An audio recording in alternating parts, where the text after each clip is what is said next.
Sonny, a frail-looking young man with pale skin and dark circles under his eyes, sat on a rusty bench across from the police station. He cradled a cup of coffee in his hands. Not the cheap synthetic type that slum rats like him usually had access to, but the real deal. It was a cup of plant-based coffee, usually available only to higher-ranked citizens, and it had cost most of his savings. But today, Sonny decided to pamper himself. After all, his life was about to end. Enjoying the warmth of the luxurious drink, he raised the cup and savored the aroma. Then, tentatively, he took a small sip and immediately grimaced. Oh, it's so bitter! Giving the cup of coffee an intense look, Sonny sighed and forced himself to drink some more. Bitter or not, he was determined to get his money's worth. Taste buds be damned. I should have bought a piece of real meat instead. Who knew actual coffee is so disgusting? Well, it's going to keep me awake at least. He stared into the distance, dozing off, and then slapped himself in the face to wake up. Oh, what a ripoff! Shaking his head and cursing, Sonny finished the coffee and stood up. Rich people living in this part of the city were rushing past the small park on their way to work, staring at him with strange expressions. Looking haggard in his cheap clothes, eyes heavy and bagged from lack of sleep, pallid skin, his frame unhealthily thin. Sonny was indeed out of place here. He tossed the cup into a garbage bin. The cup missed the bin by a wide margin and fell on the ground. Sonny rolled his eyes in exasperation, walked over, and picked it up before carefully putting it in the trash. Then, with a slight grin, he crossed the street and entered the police station. Inside, a tired-looking officer gave him a quick glance and frowned with obvious distaste. Are you lost, boy? Sonny looked around with curiosity, noting reinforced armor plates on the walls and poorly hidden turret nests in the ceiling. The officer, too, looked scruffy and mean. At least police stations remain the same wherever you go. Hey, I'm talking to you. Sonny cleared his throat. No, I'm not lost at all. Then he scratched the back of his head and added, as demanded by the third special directive, I am here to surrender myself as a carrier of the nightmare spell. The officer's expression instantly changed from irritated to wary. He looked the young man over once again, this time with piercing intensity. Are you sure you're infected? When did you start showing symptoms? Sonny shrugged. A week ago? The officer became visibly paler. Shit. Then, with a hurried motion, he pressed a button on his terminal and bellowed, Attention! Code black in the lobby. I repeat, code black. The nightmare spell first appeared in the world a few decades ago.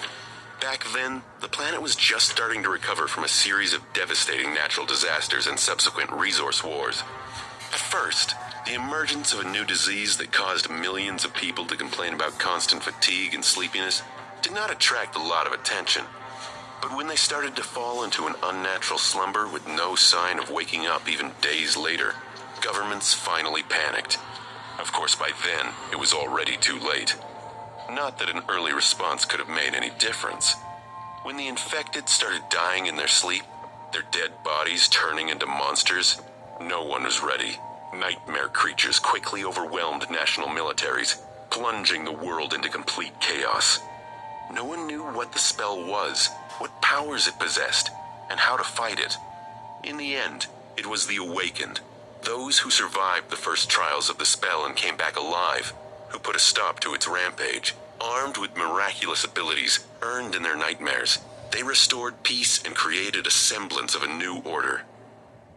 Of course, it was only the first of the catastrophes brought upon by the spell, but as far as Sonny was concerned, none of it had anything to do with him. Not until a few days ago, that is, when he first started having trouble staying awake. For an average person, being chosen by the spell was as much of a risk as an opportunity. Kids learned survival skills and fighting techniques in school on the off chance of being infected. Well-to-do families hired private tutors to train their children in all sorts of martial arts. Those from the awakened clans even had access to powerful legacies, wielding inherited memories and echoes in their first visit to the dream realm. The richer your family was, the better your chances of surviving and becoming an awakened were. But for Sonny, who had no family to speak of and spent most of his time scrounging for food instead of going to school, being chosen by the spell presented no opportunity at all. To him, it was basically a death sentence. A few minutes later, Sonny was yawning while several policemen were busy putting him in restraints. Soon he was fastened into a bulky chair that looked like a weird mix between a hospital bed and a torture device. The room they were in was situated in the basement of the police station, with thick armored walls and a formidable-looking vault door. Other officers were standing near the walls with automatic rifles in their hands and grim expressions on their faces. Sonny did not particularly care about them. The only thing he could think about was how much he wanted to sleep. Finally, the vault door opened, and a gray-haired policeman walked in. He had a seasoned face and stern eyes, looking like someone who had seen a lot of terrible things in his life. After checking the restraints, the policeman glanced quickly on his wristwatch, and then turned to Sonny. "What's your name, kid?" Sonny blinked a few times, trying to concentrate, then shifted uncomfortably. "Sonny." The old policeman raised an eyebrow. "Sonny. Strange name." Sonny tried to shrug, but found himself unable to move. "Some of my friends call me Sunless, since I can seem quite unhappy from time to time. And at least I have a name. Back in the outskirts, not everyone gets one." After another yawn, he added, "It's because I was born during a solar eclipse. My mom had a poetic soul, you see. That's why he got this weird-ass name. And his little sister was called Rain, back when she still lived with them at least. Whether it was the result of poetic imagination or simple laziness, he didn't know." The policeman grunted. "Do you want me to contact your family?" Sonny simply shook his head. "There's no one. Don't bother." For a second, there was a dark look on the policeman's face. Then his expression turned serious.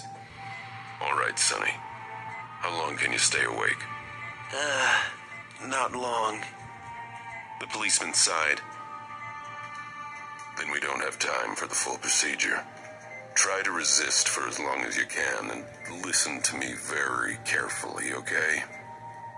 Not waiting for a response, he added, "How much do you know about the nightmare spell?" Sonny gave him a questioning look. "As much as anyone, I guess. Who doesn't know about the spell?" "Not the fancy stuff you see in dramas and hear in the propaganda broadcasts. I mean, how much do you really know?" That was a hard question to answer. "Don't I just go into the dream realm, kill a few monsters to complete the first nightmare, receive magic powers, and become an awakened?" The old policeman shook his head. "Listen carefully. Once you fall asleep, you'll be transported into your first nightmare. The nightmares are sort of like trials, challenges created by the spell. Once inside, you'll meet monsters, horrible creatures who will test you, fight you, try their damnedest to break you. But you'll also meet people. They aren't worth trusting either.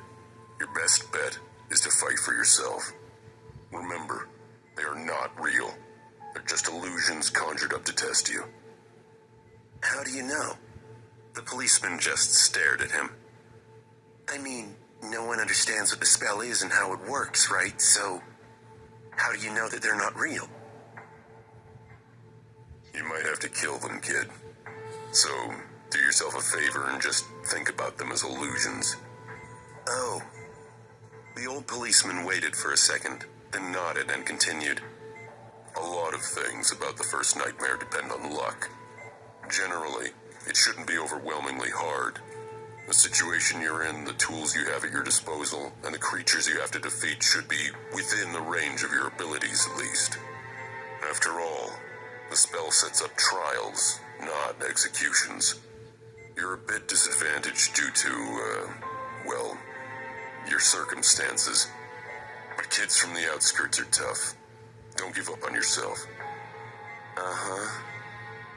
Sonny was getting more and more sleepy. It was becoming hard to follow the conversation. "About those magic powers you mentioned. You will indeed receive them if you survive until the end of the nightmare. What those powers will be exactly depends on your natural affinity as well as what you do during the trial.